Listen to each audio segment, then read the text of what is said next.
President Joe Biden confirmed today he has made a decision on how to respond to the drone attack that killed 3 U.S. soldiers in Jordan. But the exact plan is not being made public. Lawmakers on both sides of the aisle will get security briefings this week. NBC's Alice Barr has the latest. President Biden saying today he has decided how to respond to the attack that killed 3 American soldiers and injured roughly 40 on a U.S. military base in Jordan. He has now spoken to the grieving families. If we knew what we know now, we would have just said, I love you so much. The president offered no details on the U.S. response, but said Iran is at least partly to blame.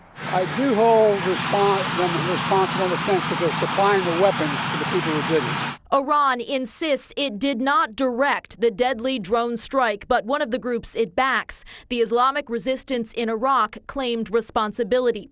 The Pentagon says Iranian-backed militias have targeted bases housing Americans more than 160 times since the start of the Israel-Hamas war. Now, with the first U.S. fatalities, lawmakers in both parties are pressing for a crackdown on Iran. The United States needs to show strength. And the administration needs to escalate and sustain the response. The U.S. response could range from sanctions and cyber attacks to more strikes against proxy militants or even targeting Iranian territory, though the president has made clear. I don't think we need a wider war in the Middle East. That's not what I'm looking for.